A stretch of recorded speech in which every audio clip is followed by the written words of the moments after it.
Hello friend, मैं lucky Kumar LN के class में आपका स्वागत है। आज के वीडियो में आपको जीव विज्ञान के बहुत ही महत्वपूर्ण ऑब्जेक्टिव क्वेश्चन बताने जा रहे हैं, जो कि मैट्रिक परीक्षा में 12 पूछे जाते हैं। तो दोस्तों, एक भी क्वेश्चन को स्किप नहीं करना है, वीडियो को शुरू से अंत तक देखना है।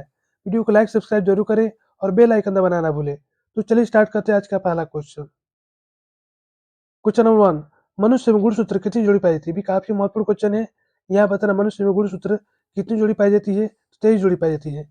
यहाँ पर ऑप्शन सी, यहीं पर एक क्वेश्चन ये पूछा जा सकता है कि मनुष्य में गुणसूत्र संख्या कितनी होती है? तो 46 होती है। 23 दूनी कितना होता है? 46 होता है। इसे याद रखना होगा। चलिए अगला क्वेश्चन देखते हैं। क्वेश्चन नंबर 2, मानव का उद्भव कहाँ होता है? यहाँ बताना आपको मानव का उद्भव कहाँ हुआ था? तो मानव का उद्भव अफ्रीका में हुआ था। यहाँ पर एक ऑप्शन है, सबसे पहले मानव का उद्भव अफ्रीका में हुआ था। इसे याद रखना होगा। चलिए अगला क्वेश्चन देखते हैं। क्वेश्चन 3, पौधों में ग्रीष्मों का आदान प्रदान किससे होता है? यहाँ बताना पौधों में ग्रीष्मों का आदान प्रदान किससे होता है? तो पौधों में ग्रीष्मों का आदान प्रदान रत्न से होता है। यहाँ पर ऑप्शन सी, रत्न कहाँ पाया जाता है? तो पत्तियों में पाया जाता है। इसे भी याद रखना होगा। चलिए अगला क्वेश्चन देखते हैं। क्वेश्चन नंबर 4, कौन सा रक्त समूह सबको रक्त दे सकता है? यहाँ बताना कौन सा रक्त समूह सबको रक्त दे सकता है? तो जो ओ ग्रुप का रक्त है, ये सबको रक्त दे सकता है। इसलिए यहाँ पर ऑप्शन सी, ये ए को भी देगा, बी को भी देगा, ए बी को देगा, इसलिए इसे हमें यूनिवर्सल डोनर कहते हैं। जबकि ये भी जो है, ये किसी को नहीं देगा, सिर्फ लेगा। इसे याद रखना होगा। चलिए अगला क्वेश्चन देखते हैं। क्वेश्चन 5, मनुष्य का सबसे करीबी संबंधी कौन सा है? यहाँ बताना मनुष्य का सबसे करीबी संबंधी कौन सा है? तो चिंपैंजी होता है। यहाँ पर ऑप्शन सी, इसे याद रखना होगा। चलिए अगला क्वेश्चन देखते हैं। क्वेश्चन 6, पेड़ पौधे पत्तियों का रंग हरा क्यों होता है? यहाँ बताना पेड़ पौधे की पत्तियों का रंग हरा क्यों होता है? तो क्लोरोफिल के कारण होता है। यहाँ पर ऑप्शन बी, क्लोरोफिल का दूसरा नाम क्या है? तो हरित लौक भी है। इसे याद रखना होगा। हरित लौक में क्या पाया जाता है? तो मैग्नीशियम पाया जाता है। चलिए अगला क्वेश्चन देखते हैं। क्वेश्चन 7, कौन सी क्रिया सभी जीवों के लिए अनिवार्य है? ये भी काफी महत्वपूर्ण क्वेश्चन है। यहाँ पर कौन सी क्रिया सभी जीवों के लिए अनिवार्य है? तो श्वसन की जो क्रिया है, सभी जीवों के लिए अनिवार्य है। इसे याद रखना होगा। चलिए अगला क्वेश्चन देखते हैं। क्वेश्चन नंबर 8, नर युग्म के माध्यम के संकलन क्या कहते हैं? यहाँ पर नर युग्म के माध्यम के संकलन को क्या कहते हैं? तो जाइगोट कहते हैं। यहाँ पर ऑप्शन सी। चलिए अगला क्वेश्चन देखते हैं। क्वेश्चन 9, अंडाणु का निषेचन कहाँ होता है? ये भी काफी महत्वपूर्ण क्वेश्चन है। यहाँ बता रहा हूँ अंडाणु का निषेचन कहाँ होता है? तो अंडाणु का निषेचन फिलिपीन नलिका में होता है। यहाँ पर ऑप्शन बी, महिला में कितने अंडाणु होते हैं? तो 2 अंडाणु होते हैं। इसी भी याद रखना होगा। चलिए अगला क्वेश्चन देखते हैं। क्वेश्चन 10, वायुमंडल में कितना प्रतिशत नाइट्रोजन पाया जाता है? ये भी काफी महत्वपूर्ण क्वेश्चन है। यहाँ पर वायुमंडल में कितना प्रतिशत नाइट्रोजन पाया जाता है? तो 78% पाया जाता है।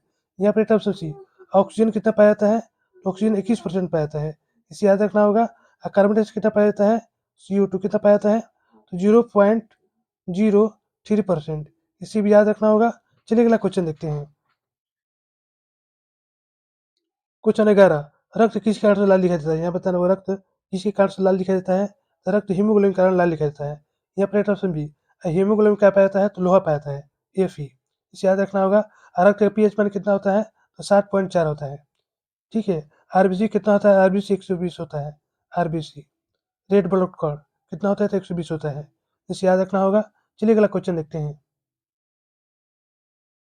क्वेश्चन 12, जनन कितने प्रकार के होते हैं? यहाँ पर जनन कितने प्रकार के होते हैं? तो जनन 2 प्रकार के होते हैं। यहाँ पर ऑप्शन बी, कौन कौन होते हैं? तो अलैंगिक जनन, लैंगिक जनन। इसे याद रखना होगा। चलिए अगला क्वेश्चन देखते हैं। क्वेश्चन 13, मानव हृदय में कितने कोष पाए जाते हैं? यहाँ बताना मानव हृदय में कितने कोष पाए जाते हैं? तो मानव हृदय में 4 कोष पाए जाते हैं। यहाँ पर ऑप्शन बी। चलिए अगला क्वेश्चन देखते हैं। क्वेश्चन 14, निम्न से किसका उपयोग फल पकाने में किया जाता है? यहाँ पर निम्न से किसका उपयोग फल पकाने में किया जाता है? तो एथिलीन का उपयोग फल पकाने में किया जाता है। यहाँ पर ऑप्शन डी, एथिलीन गैस के रूप में पाया जाता है। इसे भी याद रखना होगा। ऑक्सीजन जिबरेलिन जो है वृद्धि हार्मोन है। इसे याद रखना होगा। चलिए अगला क्वेश्चन देखते हैं। क्वेश्चन 15, निम्न से कौन उत्पादक है? यहाँ बताना निम्न से कौन उत्पादक है? तो जो घास है, ये उत्पादक है। ये अपना भोजन स्वयं बनाता है। पेड़ पौधे घास ये सभी उत्पादक होते हैं। इसे याद रखना होगा। चलिए अगला क्वेश्चन देखते हैं। क्वेश्चन 16, मस्तिष्क को कितने भागों में बांटा गया है? यहाँ बता रहा हूँ मस्तिष्क को कितने भागों में बांटा गया है? तो 3 भागों में बांटा गया है। यहाँ पर ऑप्शन बी। इसे याद रखना होगा। मस्तिष्क का भार कितना होता है? 1.4 kg होता है। इसे याद रखना होगा। चलिए अगला क्वेश्चन देखते हैं। क्वेश्चन 17, शरीर की सबसे लंबी कोशिका कौन सी होती है? यहाँ पर शरीर की सबसे लंबी कोशिका कौन सी होती है? तो तंत्रिका कोशिका होती है। यहाँ पर ऑप्शन बी। चलिए अगला क्वेश्चन देखते हैं। क्वेश्चन 18, शरीर की प्रधान नियंत्रण ग्रंथि किसे कहा जाता है? यहाँ पर शरीर के प्रधान नियंत्रण ग्रंथि किसे कहा जाता है? पीयूष ग्रंथि कहा जाता है। यहाँ पर ऑप्शन सी। चलिए अगला क्वेश्चन देखते हैं। क्वेश्चन 19, ओजोन परत को कौन नष्ट कर रहा है? यहाँ बताना ओजोन परत को कौन नष्ट कर रहा है? तो क्लोरोफ्लोरोकार्बन कर रहा है। यहाँ पर ऑप्शन सी। चलिए अगला क्वेश्चन देखते हैं। क्वेश्चन 20, अनुवांशिक के पिता किसे कहता है?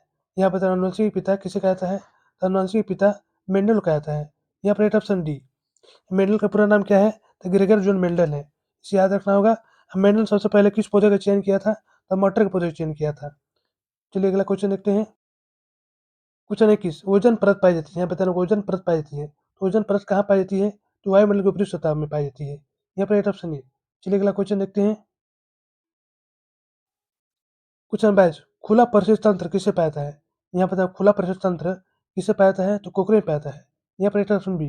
कोकरेच में 10 जोड़े रत्न पाए जाते हैं। अब कोकरेच में हीमोग्लोबिन नहीं होता है, जिस कारण उसका रक्त श्वेत दिखाई देता है। इसे याद रखना होगा। चलिए अगला क्वेश्चन देखते हैं।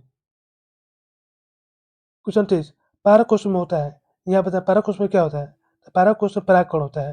यहाँ पर राइट ऑप्शन बी। इसे याद रखना होगा। चलिए अगला क्वेश्चन देखते हैं। क्वेश्चन 24, एड्स रोग का प्रमुख कारण क्या है? भी काफी महत्वपूर्ण क्वेश्चन है।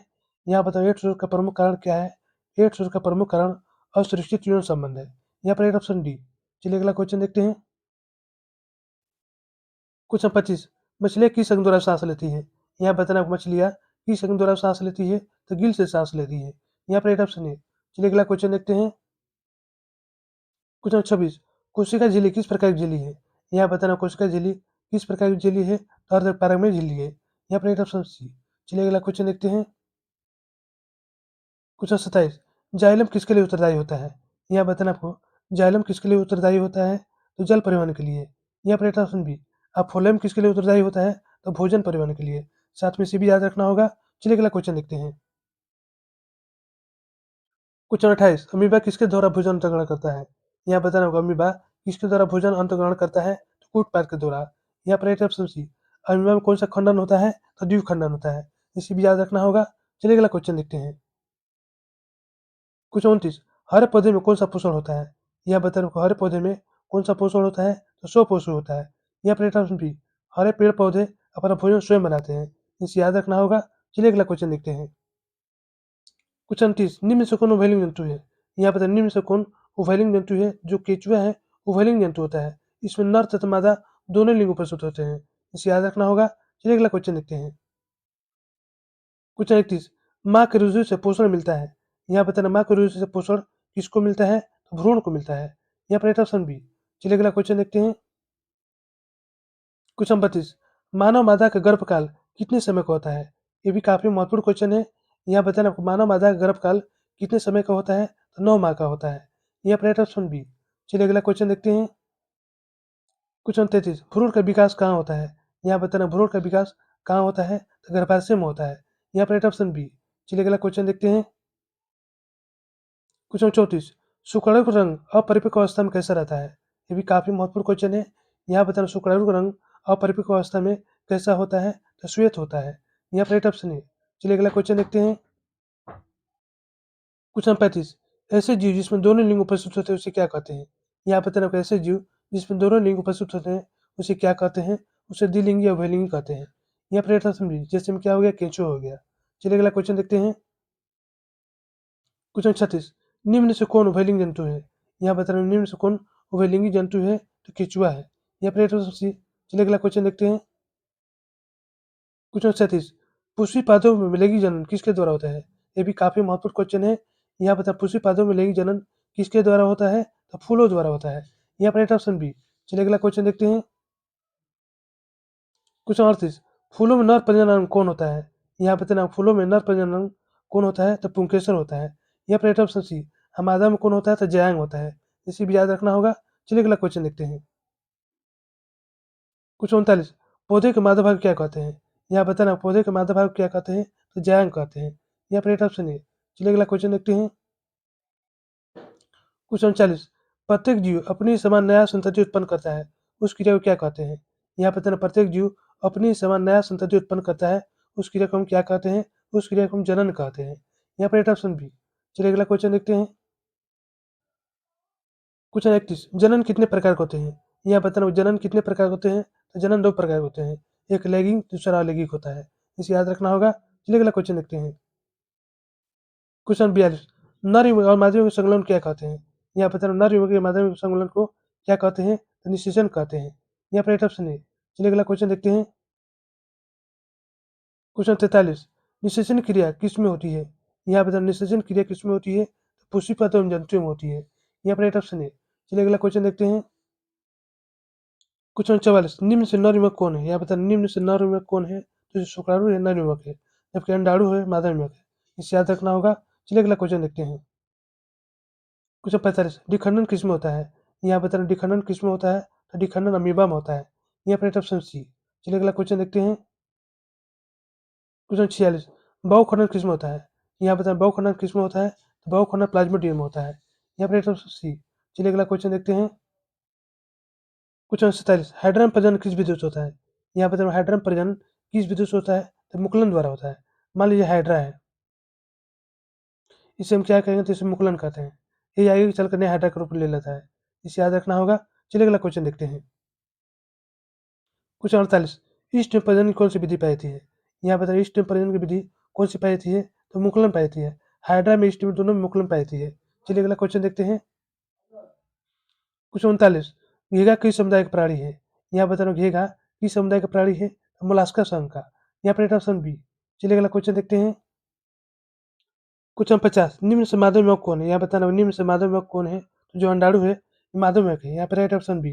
जो शुक्राणु होता है नर युवक होता है, इसे याद रखना होगा। तो दोस्तों यहीं पर हमारा वीडियो समाप्त होता है। यदि हमारी वीडियो आपको अच्छी लगती हो तो लाइक सब्सक्राइब जरूर कीजिएगा, बेल आइकन जरूर जरूर दबाइएगा, जिससे नई वीडियो का नोटिफिकेशन आपको मिलता रहे।